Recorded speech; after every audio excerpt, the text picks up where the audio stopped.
Welcome into the Paul Farrington Show. Paul, joined by Robert Ziggy Ziegler at the University of Virginia for a little NFL trade deadline show, Ziggy. We don't often record on Tuesday nights, but when the trade deadline comes around, I send over a little text. Ziggy's like, yeah, we got to go. We got to go. I mean, that's part of the gig of having an NFL podcast. If you guys are enjoying these shows, please remember to like, comment, and subscribe to the channel. Again, when we get to 15,000 subs, we're going to have a giveaway, a merch giveaway, which we're excited for. We're still waiting on a couple people who won the Week 8 Pick'em pool to message us and let us know. We'd love to give away some shirts, but no one's Otherwise, messaging. we might make it 3 shirts for Week 12. Yeah, otherwise Ziggy's going to get crazy with the Week 12 giveaway.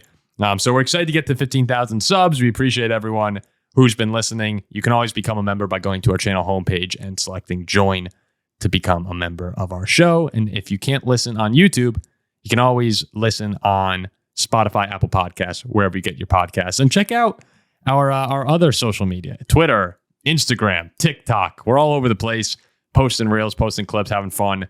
We always love when people engage with us. It's the most fun part of the job here is seeing other people's opinions, whether or not they agree or disagree with us. And I think lately it's been more agreement. The beginning of the show, we used to get a lot more hate than we do now, which is kind of weird. That's not normally how it works, but maybe people like us. I don't know. That could be it.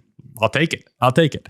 So Ziggy, you said, before we started up, only a lot of trade. It's a lot of movement today, but really only a few of them of note to really react to. But one of the ones that happened early this morning, Za'Darius Smith going to the Detroit Lions. We finally see the trade to replace Aiden Hutchinson. Aiden Hutchinson, it's crazy how good of a year he was having before the injury. 7.5 sacks through, I believe it was 5 games that he played. They showed a graphic, maybe it's like a week ago or so, of sack leaders, maybe 2 weeks. And he was still leading the league in like pressures or total sacks. I can't remember what it was. And he hadn't played for 2 straight weeks. I was going, geez, this guy, I mean, he's a difference maker. You really can't replace Aiden Hutchinson unless you get someone like a Myles Garrett, a TJ Watt, a Max Crosby. Like, he is the elite of the elite.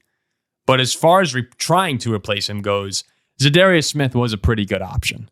And my concern about Za'Darius is that I remember him in 2022 with the Vikings. He had 10 sacks that year. He was so good to start the season. I mean, just a monster. But as the year went on and he put a little bit more mileage on that season, he started to taper off. And eventually, at the end of the year, it was kind of irrelevant. Like, he really didn't do much the second half of the season. Now, Detroit, it's better than anything Detroit has. Aleem McNeil has 2.5 sacks. He's leading the team outside of Hutchinson this season. So you need Za'Darius Smith. But I'm going to be curious how they use him over the rest of this year, because their goal is the Super Bowl, and it should be. But we've seen Za'Darius kind of tank towards the end of the seasons when he's used too much. So how they use him, I'm excited to see. Yeah, I mean, as you say, Aleem McNeil was the only guy they had before. And you saw that against the Packers. Aleem McNeil had 5 pressures from the inside, which was great. The rest of the defensive line had 5, which in a blowout victory with the Packers offense reeling, you want to see more than that. So yeah, the Lions offensive line, even though they've had some numbers, they've struggled to pressure. They've struggled to get to the quarterback. And they got the guy who was probably the best available edge rusher on the market. What I like from the Lions is while they're in a win now Super Bowl mode, they didn't go all in trying to get a guy like Azeez Ojulari, right? They didn't do, I think they could in theory have done more. But People I think wanted them to go for Crosby. Yeah, they could have tried to make a move for Crosby or whatever, but I like that they didn't do that. They added a quality player at a good price. They recognize that this isn't like a 1-year window. And after this, the Lions are going to be terrible. They've got a lot of talent. They should continue to be good. So what you need to be looking for in that situation, what I think Brad Holmes did a really good job of, maybe didn't have the player everybody was hoping for. Maybe people wish they would have traded more and gotten a bigger name. But yet a solid, productive player at a good price without taking on too much of a long-term commitment. So I really like this trade. I think it makes a lot of sense for the Lions. And Za'Darius Smith doesn't have to be a star for this trade to be good. He just needs to generate some pressure. He needs to generate some pressure, and I think you bring in Za'Darius Smith too for the big game.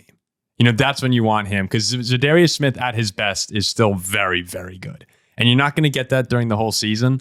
But if the playoffs rolls around and he's somewhat fresh, he can be a difference maker. I mean, he still has that difference making potential. This was a move for a Super Bowl team to make. It was a move that they had to make because the defense is still playing well. Brian Branch is a stud, but up front, you have to generate pressure. I mean, that is the trait of almost every Super Bowl team is they can get after the quarterback. It's one of the most important ones.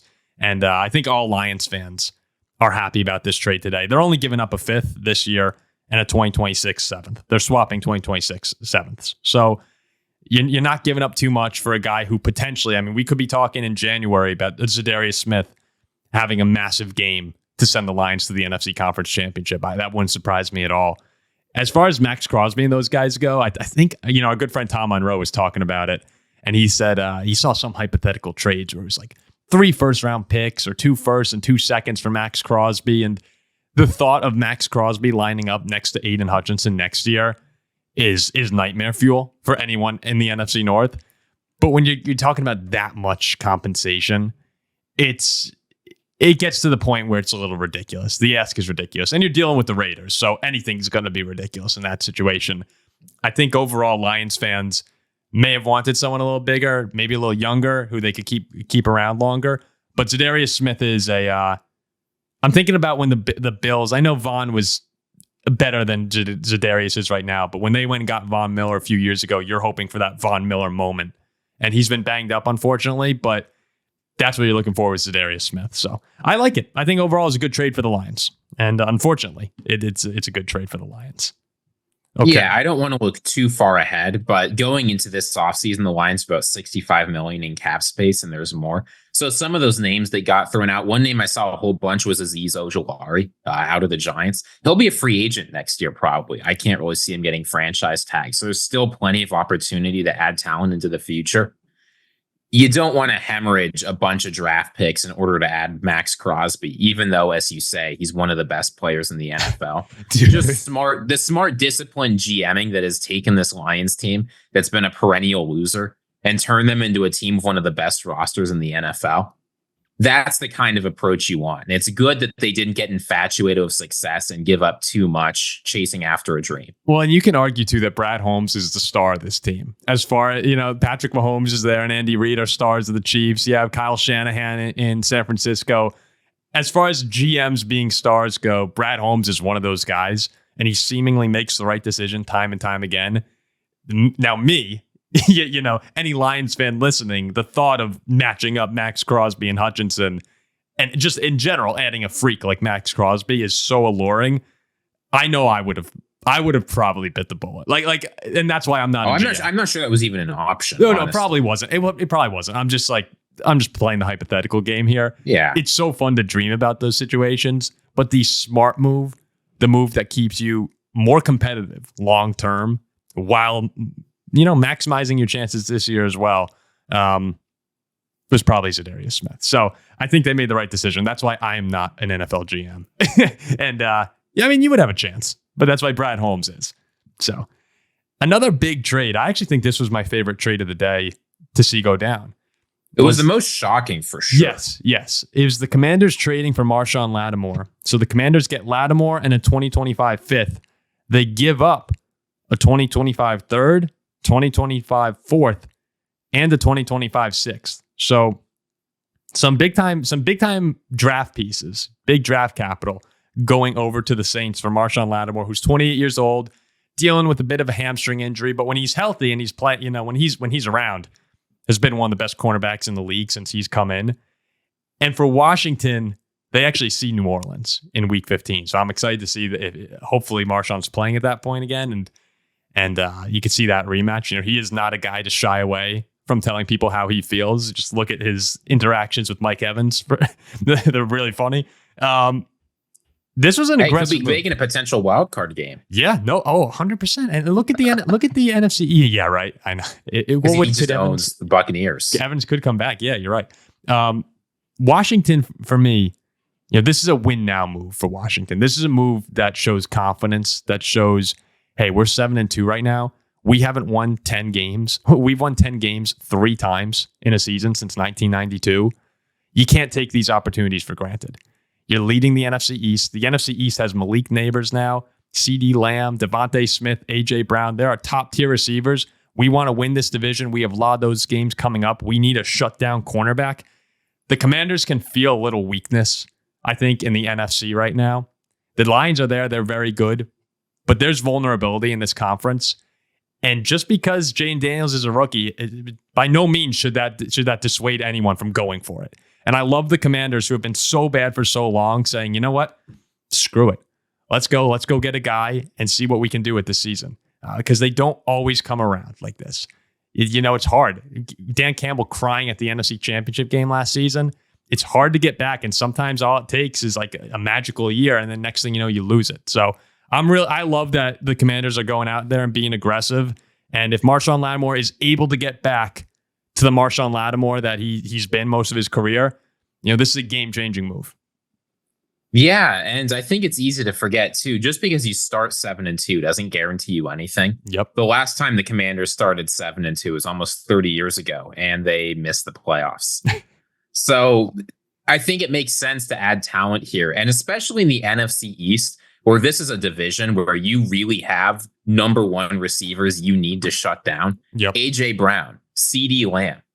Like they still have 2 games against the Eagles and 2 games against the Cowboys coming up. Games that'll be tough, games they've got to win. So I think he makes a lot of sense to add from that perspective. And, I didn't realize this until I looked into it a little bit more. Marshon Lattimore is 28 years old. I know. Doesn't it feel like this guy's been around forever in the NFL? Like he's 28 years old. They've got him on a relatively affordable deal for 2 more seasons after this. You say Jayden Daniels is a rookie and this is a win now move, and that's true. But this will make the defense stronger probably for the next 3 seasons in addition to this one. Yeah, Washington has a window right now that they can attack. And the great thing about this move, like you said, is this keeps a very valuable piece of the defense for a couple more years to go. So I love that we're seeing NFC teams be a little aggressive here. And you saw the Vikings do it when they traded for Cam Robinson. They were without Darisaw. It would be kind of easy to just throw out Quisenberry and hope to God that he could get a little better. But Kwesi Adofo-Mensah kind of senses a little bit of the vulnerability in the NFC outside of Detroit, really. Like this is a chance for a lot of teams to go for it. And you saw the Vikings did it. You're seeing the Commanders do it. Tampa Bay is still very good. Like Tampa Bay last night it just showed that they're going to be a hard out for anyone. There are good teams in the NFC, but it's open for everyone. And I'm really excited about it. I don't really care about the Commanders, but I have some friends who have been big fans for a while, and I'm sure they're thrilled. Yeah, and I will also say, I know I don't get along with Saints fans after picking them to finish last in the NFC South this year. But can I just say what a relief it is for the Saints to finally recognize that they're not winning the Super Bowl with this roster and trade away players for draft capital and get ready to start over. Dude. If you're willing to move on quickly, you can be like the Lions. You can be like the Commanders, which usually sounds like a bad thing. But in this case means you're starting to play competitive football a couple of years out. I think it's going to be a rough couple of years for the Saints, but it starts with admitting that you have a problem. And after firing Dennis Allen and losing to the Panthers, they can finally admit that this isn't for them. So as excited as I am for the Commanders, I have to say I'm also excited for the Saints to recognize reality for the first time since Drew Brees left. Yeah, I mean, I have no sympathy for the Saints at all. You know that. There are 32 teams in the NFL. There's no team that I would rather see more miserable than the New Orleans Saints. In the past, 5 days, you said they fired their coach. They lost to what many people believe is one of the worst teams in NFL history, possibly, in the Carolina Panthers, allowing a game-winning drive. Traded, a star player.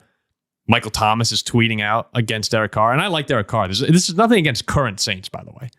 This all stems, everyone knows, from 2009. But I love seeing them miserable. I love it, Ziggy. It makes me happy that the Saints are failing. And that shouldn't be the case. I mean, I understand there's something very morally wrong about this. But as far as turning it around goes, yes, you're right. This Saints team was not going anywhere.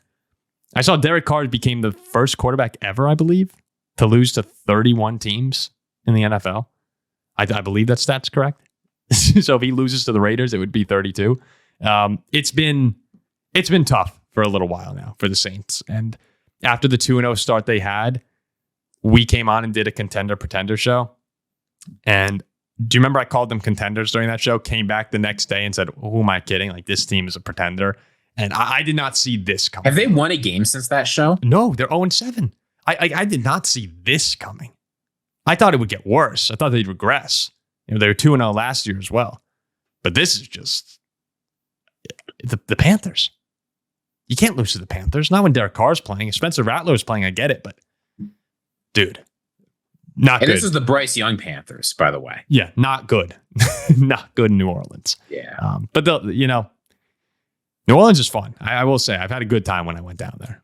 Just the Saints, no, can't do it. Yeah, all that to say, two teams heading in pretty different directions right now. But honestly, if Marshon Lattimore can get 100% by the time some of these later games roll around, right, by the time the division games to close the season come around, I think this substantially improves the Commanders' odds of winning the division. Because the thing that's holding them back is not the offense. It's been a defense that has been anywhere between putrid to mediocre given a week.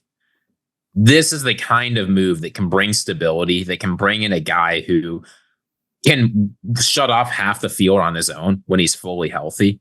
Like Marshon Lattimore, the Saints aren't trading him because he's not a good player. He's immediately the best player on this Commanders defense when healthy. Oh, yeah. And I mean, you agree with what I'm saying, right? When I'm talking about teams having those lightning in a bottle type of seasons where you got to do, and they're not giving up a first round pick. They're giving up their own 3rd and 4th, which is expensive, and they're giving the Saints 6th back to them. Yeah. That's not crazy. Yeah. For a great player, a all pro level player on an affordable contract. Yeah, I love the move. So another big trade that took place, the Green Bay Packers. Ziggy said, Packers are active at the trade deadline. They send Preston Smith to the Steelers for a 7th round pick. And Preston Smith, he hasn't really been very good this year, flat out, if we're being real. He had 4 pressures and 2 sacks against the Titans. The other 8 games combined, Ziggy, 6 pressures, 1 sack. So Preston Smith, a big name, a name that Packers fans have come to love over the years. And you saw Jayden Reed had a heartfelt message to him. He's like, rip the OG, or oh no, the OG's gone. And this was a financial decision for Green Bay. They're going to save a lot of money over the next few years. It's not something that I would say necessarily helps them get to the Super Bowl this year or on their playoff run, because Preston Smith is another one of those guys that you're hoping he can have those moments still. But when you looked at the big picture of this Packers team, Lucas Van Ness is someone that you want to get more reps. He hasn't been exactly what you thought he'd be since drafting him with the 1st overall pick, but you got to give him more. You got to give him more opportunities. So trading Preston Smith, disappointing, I'm sure, for a lot of Packers fans, but in the long term, this is going to be a move that will help a team who plans on being competitive for the long run. So I, not as a Packer fan, as a Packer observer, I think this was a fine move. He wasn't playing that well anyway. Yeah, I think the trade to compare this to, and I think the one you're hoping it turns out better than, is the Rasul Douglas trade in 2020. The Rasul Douglas trade. To Buffalo? Yeah. Because that year, trading Rasul Douglas, there wasn't a lot of talent behind him. I know they got a much better draft pick. They got a 3rd instead of a 7th. But that really hurt them, I think, as the season went on and Rasul Douglas played very, very good football. Preston Smith is a different situation. As you say, he's got 10 pressures on the season, which is his worst since 2020. And I think the difference is there's players behind him who really need more time playing to get better. There's Lucas Van Ness, as he said. There's JJ Enagbare. There are players that I think can develop out here and become better. But at a certain point in the NFL, and Packers knows, you need reps to get better. It's just true. And the way Packers love to handle these defensive ends is you sit them for a year, you let them develop playing some more snaps for the first half of the second year. Then you start starting them into that second half and let them loose. And that's worked pretty well for them. And yeah, I mean, the other thing that's different compared to 2022 is that 2022 draft class for the Packers was so good. There are so many players that are going to need to get paid out of there, right? Zach Tom, Romeo Dobbs, Christian Watson, Rasheed Walker, Jayden Reed, Tucker Kraft. Reed and Kraft, their rookie deals run a little bit longer. Wait. That's over the past few seasons. Yeah, no, 2022 was Dobbs, Watson, and Walker and Tom. Okay, yeah. But you add in Reed and Kraft, who, Yeah. again, their rookie deals run a year longer, but they're still going to need to get paid at some point. The law guys, yeah. There's going to be a financial crunch for this team at some point. And to have an opportunity to basically at net neutral, let the dead money hit next year and in 2025, have the books totally clear for 2026, and move on from a guy who did good work for you, but ultimately has replaceable production. I think that makes a lot of sense for the Packers. One thing I think that a lot of people that's underrated about Preston Smith is how healthy he's been. I think this is probably on the Steelers' mind. Out of 92 possible games he could play, he played in 91 of them. This is a guy who's done a great job staying healthy. And guys on the edge, that's a position where some players just tend to get injured. So I think for the Steelers, if you're just looking for anybody you can line up next to TJ Watt, who can take snaps and play at least replacement level football, he's not like a terrible addition, but the Packers are looking for more. So moving off of him makes a lot of sense. Yeah, that was a great explanation, Ziggy, and a really good stat on his availability. There's the saying, availability is, nothing. Oh my God, I completely blanked on the saying. What is it? It's there's no ability like there's no ability like availability. I had it on the top of my head, and as soon as I said it, just blanked out. But it's true. There are a lot of guys in the league, especially at that position, as you said, who can't stay healthy, and it means something. So yeah, for the Steelers, I think it's a good ad. You're not paying that much at all. I mean, you're paying the salary. That's really what it comes down to. You gave up a 7th round pick, nothing more. So yeah, giving TJ Watt rest, Alex Highsmith, he's another one of your big dogs. The more that you can help those guys, the better as we get closer to the playoffs. And the Steelers are expecting to be there. Whether or not Steelers fans believed it at the start of the year, I don't know if Jack really did, but they're going to be there. And TJ Watt is one of those guys who is often getting injured. So maybe this is a move that can help him. That's at least what's on the Steelers' mind. But yeah, just to go back to Green Bay here, the issues that they're having, trading Preston Smith is not going to cure everything. A lot of times at the trade deadline, you want to see your team do something that'll be a massive shift in expectations, or that will result in it. But this isn't going to do that for the Packers. What's going to need to happen, frankly, is Jordan Love's going to have to play a whole lot better. The defense has been all right this year. Like they've been better than they were last year. And luckily, as you said, I don't think trading Preston Smith will hurt them that much, especially if Lucas Van Ness can step up and a couple other guys. So yeah, I think overall for the Packers, it's a good move, but it's one where it's more of your brain than your heart, because Packers fans did like Preston Smith. I'm sure everyone in the building loved him. He's a leader on that team. It always hurts to lose a leader, but the long-term health of the franchise, this was the right decision. I was a little bit surprised. Brian Gutekunst, he became GM in 2018. He's never made an addition at midseason. He sends guys away, but never adds them. I thought this year, when you had such big expectations going in, when there's really competent players going for affordable prices, this could have been a year. Maybe they could have gotten involved in like the Lattimore or Za'Darius Smith markets. I was a little bit surprised to see them not make any moves. I get that it's a philosophy thing. And I get that it's because they think we've got our roster we had at the beginning of the season. Trading draft picks, our future equity, to try and add a guy now when we don't know what we can get out of him isn't the way to go. But if there was ever a time you're starting to slide, you've got a bye week to install the player, and they're really looking to turn things around, I think it might have been worth tapping the trade market to just see if there was anybody available. I mean, we saw who was available and at reasonable prices. I think some of the guys that have moved around could have made a difference. Were you thinking secondary in particular? You said Lattimore. Was there anyone else that off the top of your head? I mean, secondary or edge for that matter, right? I mean, the two players, we've talked about them in the show, right? Za'Darius Smith and Marshon Lattimore.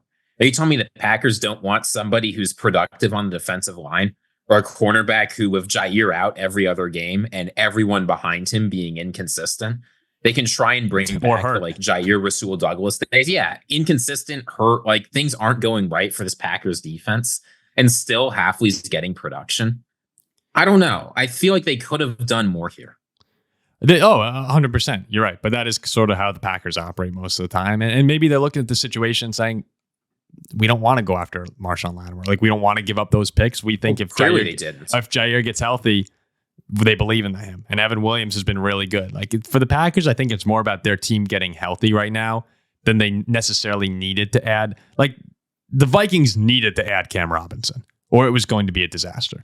Green Bay didn't necessarily need to add anyone. They just have to get healthy, and they need their guys who should be playing better to play better. But you're right. No one's ever going to complain by adding Za'Darius Smith or Marshon Lattimore to their team. So it's different mindsets of aggressiveness from different organizations. Okay, we'll have just a couple more things here. The Panthers don't trade Bryce Young. That was something that I was paying attention to. I didn't expect it to happen, but when Bryce has been as disappointing as he is, you had teams calling Carolina. They ultimately decide to hold on to the former number 1 overall pick in the draft, who just had one. It's crazy he didn't play the that best well game of his career. But he didn't play that well, but he still had arguably the best game. Well, the best game was probably the Packer game a year ago, even though they lost. Yeah, but they didn't win that one. But maybe his best moment, game-winning drive. Yeah. So they hold on to Bryce, who I'm still rooting for, and maybe that's because Jack has been so down on him. But he's a young kid still. At the end of the day, a lot of these guys, these second-year players are still kind of kids. It's crazy how people get on them so quick and give up on them. Look at Sam Darnold right now. Sometimes you just need to be in the right system, in the right environment, and learn a little bit. So I'm rooting for Bryce Young, and Carolina clearly is not willing to let go just yet. So that was another one I had my eyes on. Steelers getting Mike Williams. Does that move the needle for you at all? I think that the two Steelers moves, adding Preston Smith and adding Mike Williams, they don't move the needle a ton. But I think it's an example of a team that's trying to be competitive, adding players at positions of weakness or positions of strength, just trying to make something happen. I'm confused by the Steelers team. I perpetually me too. Do they think they're winning a Super Bowl? I don't know. I don't know what they think. I get that they only traded away a 5th and a 7th round pick this year, but what about Mike Williams this year made you think he was worth a 5th round pick? You're hoping you tap into that Chargers Mike Williams. It's been very, very. He's been one of the more perplexing players this season for me. If you tap into the Chargers Mike Williams, he's probably going to rupture his knee. The guy got hurt every other game of the Chargers. I thought he was going to be so much better coming into this year. I had high expectations for what he could look like with Aaron Rodgers. Now, the entire Jets organization has failed to live up to expectations, so it's not a surprise that Mike Williams hasn't either. But he's been particularly disappointing as well. Hey, maybe new environment. You leave the bad cloud franchise, you go over to a blue sky franchise. Things could change. Who knows? I guess who's he replacing? He's replacing Scotty Miller or Calvin Austin. I guess he's better than those guys. There. Yeah, there's a spot there in Pittsburgh. They need help. Russell Wilson can get him the ball deep. Maybe the Steelers. We kind of know who they are. They feel a little bit to me like this Seattle to a degree of the AFC, where you sort of know they're going to be competitive. They'll be in any game. Now, they win more than Seattle does. They find ways to win and get to the playoffs. But once they're there, does anyone really think the Steelers are going to win a playoff game? Even if they win the AFC North, do you really believe in the Steelers as one of the top teams in the AFC? Not really, but they're a hard out. And that's the way you go around about thinking these things. If we can get to the playoffs, Mike Williams and Preston Smith are guys that potentially could turn back the clock for a game or two, and could help. It could help out.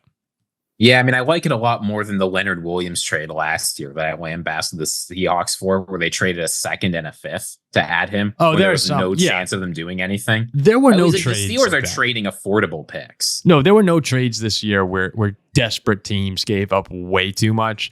I do think it's funny that the Cowboys are getting ripped apart for the Jonathan Mingo trade. I think half of that is a joke. They gave away a 4th round pick for Mingo in the 7th.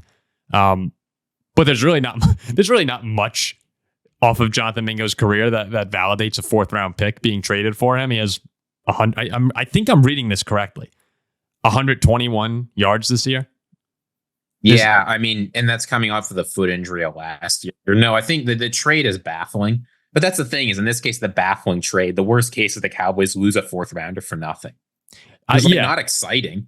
You don't want to throw those away, but it's not like there was nothing like last year. And I think that's because in the NFL more generally, I think this year it's really clear that there's there's a few teams at the top, maybe 4 or 5 teams that are obviously the contenders. There's a few teams that are sort of frisky. And then there's a bunch of bottom dwellers. And I think everybody basically knows those teams aren't going to be successful. Like, with the exception of the Steelers, the only teams that added players are teams that are really competitive this year. And I think it's very clear who the dogs are. So I think it makes a lot of sense that we're not seeing tons of desperate trades. I think you're really right on that about and this is what I was saying off the beginning, the general sense of opportunity this year feels present to basically all the contenders in the NFL. In a normal year, I'm not sure the Vikings or the Commanders, they might be aggressive, but you might not really believe it could lead to something. And maybe this is just me as an optimistic Vikings fan. But the Vikings make a trade. The Commanders make a trade. The Chiefs made a few trades. DeAndre Hopkins looked pretty good on Monday Night Football, didn't he? It's crazy how different you could look when you have Patrick Mahomes throwing you the football. Amari Cooper to Buffalo. The Steelers make moves. You're right. It is all those teams there. And a lot of times I think a team like the Steelers, Vikings, or Commanders, you might not think it's worth going in on it on this season. But I think those teams really believe in themselves. I really think that they're going, hey, the Chiefs are vulnerable. The Ravens aren't unstoppable this year. Like, the Steelers probably look at the AFC and go, if things go right, we could go on a run. I don't think they will. But the general sense of openness this NFL season is very exciting. That's why I love watching the NFL so much more than like the NBA, for instance. And the NBA playoffs are fun. And the star power is awesome. But right now, if we looked at the standings in the NBA, we could probably point out all 10 teams that'll go to the playoffs for each conference. And the season starts in March. Or April. Yeah. I do. I need to make a retraction. There was one ridiculous, enormous overpaid desperation trade that happened close to the deadline this year. Devontae Adams to the Jets. No. Like, that was, yeah, I wasn't thinking about that. I forgot to say them too. Weeks ago, like, giving up what was it? Was it a fourth or a third for him? It was like conditional fourth. They could become a third with some unlikely conditions, right? Well, they believed in themselves, Ziggy. Yeah, but that was clear desperation. But at least there you can say it's because Aaron Rodgers is the GM. So of course he's desperate. He's got like 2 more seasons left. But yeah, a lot of restraint, a lot of reasonable trades. And honestly, this is the last thing I'll say about it. I wish the NFL would push the trade deadline back a few weeks. Anytime you push a trade deadline back, this is part of why you get so much more action in the NBA and the MLB, is it's far enough back that you have a pretty clear idea of where everybody stands. They pushed it back 1 year this year, but if it were in 2 weeks from now or 3 weeks from now, it would be very clear who needs that last push, who's competitive, who's not, who's buying, who's selling. I wish the NFL would just make the move. Yep. And, one team that I forgot to mention, the Cardinals trade for Baron Browning from the Broncos. Another one of those teams that sort of in the camp of the Vikings and the Steelers and the Commanders were maybe an unexpected chance to compete this season. They're going after a guy who's 25 years old. He's had some injury issues this year with his foot, but there's high upside. And the Cardinals, even though they had a big pass rushing game against the Bears, it's been a generally disappointing unit for them this season. When they lost B.J. Ojulari and Dennis Gardeck, right? Yeah, and they've lost. They lost 2 guys too. There. So this was a good move for them. They're giving up, I believe, only a 6th round pick. You bring in a young, talented piece to Jonathan Gannon, who's done a really good job with that organization, and we'll see what they could do with Baron Browning reaching his potential. But another good move, I thought, for a team that is hoping to wind up as one of the contenders. So, all right, there you have it, an NFL trade deadline reaction show. Paul and Ziggy had a little fun, some trades. It's always fun when you have trades going on. It's fantasy football. Everything's more fun with trades. So. We appreciate everyone who is listening, and we'll see you next time.